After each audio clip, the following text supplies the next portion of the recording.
Zee 24 तास एक पाऊल पुढे।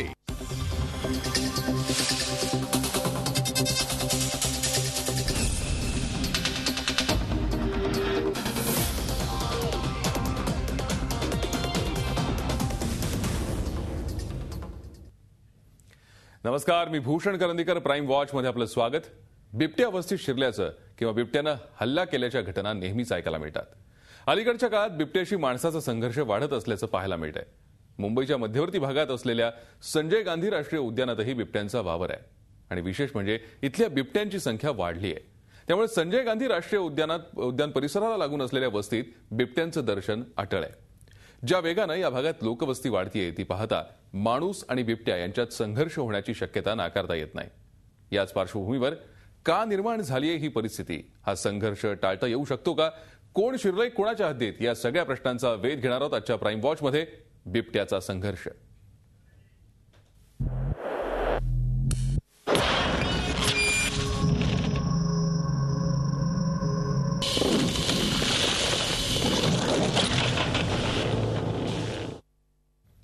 गेल्या काही दिवसात मुंबईतील संजय गांधी राष्ट्रीय उद्यानाच्या परिसरात बिबटे आणि त्याचे माणसावर झालेले हल्ले यामुळे पुन्हा एकदा बिबट्या चर्चेत आलाय। गेलं वर्षभर संजय गांधी राष्ट्रीय उद्यान आणि स्वयंसेवी संस्था यांनी संयुक्तपणे केलेल्या अभ्यासात बिबट्यांची संख्या वाढल्याचं आढळून आलंय। आता ही संख्या 21 पर्यंत पोहोचली आहे। तेव्हा नुकत्याच झालेल्या हल्ल्यामागे वाढती संख्या कारणीभूत आहे का? माणसाचा उद्यानातील वाढता हस्तक्षेप त्यामुळे हे हल्ले होत आहेत का? यावर एक स्पेशल रिपोर्ट। मायानगरी मुंबईमध्ये वसलेलं संजय गांधी राष्ट्रीय उद्यान। जगात मुंबई हे एकमेव महानगर आहे की जिथे चक्क एक राष्ट्रीय उद्यान शहरातच वसलेलं आहे। आता या उद्यानाला मानवी वस्तीचा, वाहनांच्या रहदारीचा विळखा पडलेला आहे। तेव्हा कृत्रिम कुंपणानं वेढलेल्या या उद्यानात बिबट्यांची संख्या आहे तरी किती याचा कॅमेऱ्याच्या साह्यानं शोध घेण्याचा प्रयत्न गेली वर्षभर सुरू होता। त्यामुळे सुमारे 21 बिबटे असल्याची माहिती समोर आलेली आहे। एका बिबट्याचा साधारण 10 ते 12 चौरस किलोमीटर परिसरामध्ये वावर असतो। त्यामुळे 104 चौरस किलोमीटर आकार असलेल्या उद्यानामध्ये हा आकडा अर्थात जास्त आहे। तेव्हा संख्या वाढल्यानंच बिबट्यांचे हल्ले वाढलेले आहेत का असा प्रश्न सर्वसामान्यांना पडलाय। तेव्हा हा निष्कर्ष साफ चुकीचा असल्याचं उद्यानाचे संचालक सुनील लिमये यांचं म्हणणं आहे। 2003-04 मध्ये पहिल्यांदा सिस्टीम अशी होती की कुठेही बिबळ्या गावात आला, शहरात आला, त्याला पकडणं आणि कुठल्या तरी लांबच्या जंगलात नेऊन सोडणं। संजय गांधीमध्ये असे बरेचसे बिबटे आणून सोडले गेले होते।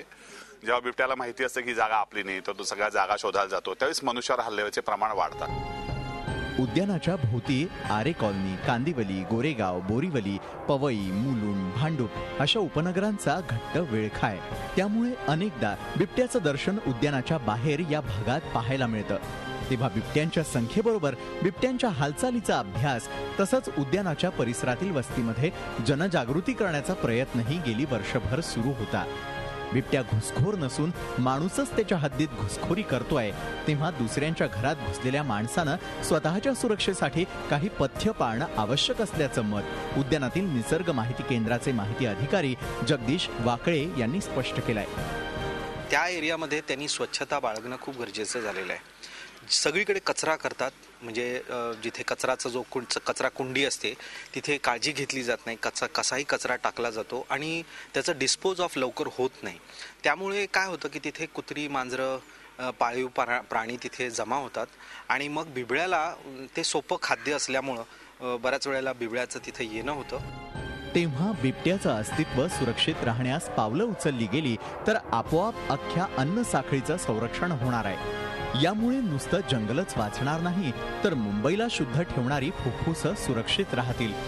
हे पार्क का महत्वाचं आहे? कारण आपल्याला पार्कपासनं इतक्या गोष्टी मिळतात की आपण ते मेजर नाही करू शकत। म्हणजे त्याला एवढे व्हॅल्यूज आहेत।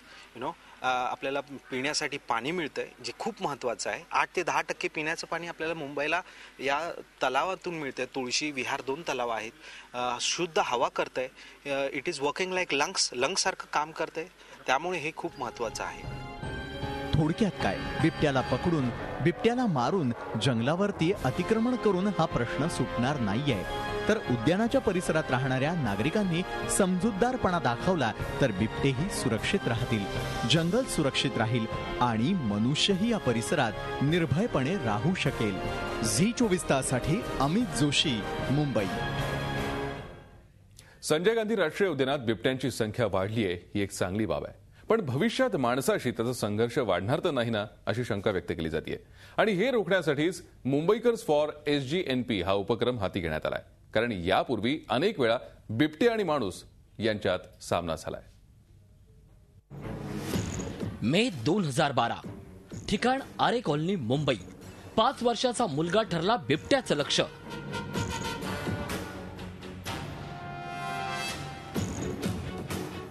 मे 2012 ठिकाण भेंडा खुर्द, नेवासा. बिबट्या विहिरीत पडला.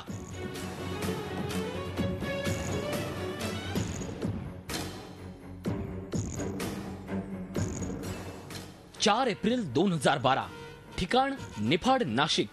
1 वर्षाच्या मुलावर बिबट्याचा घाला.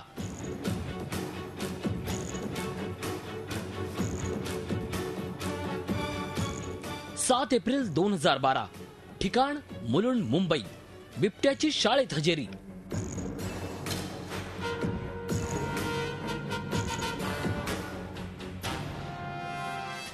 एप्रिल 2012 ठिकाण दिंडोरी, नाशिक. बिबट्याच्या हल्ल्यात 2 जखमी.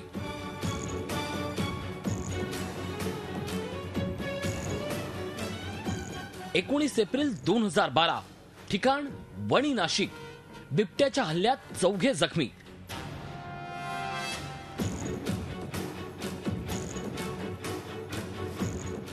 28 एप्रिल 2012 ठिकाण निफाड, नाशिक. बिबट्याच्या हल्ल्यात 5 वर्षाचा मुलगा ठार.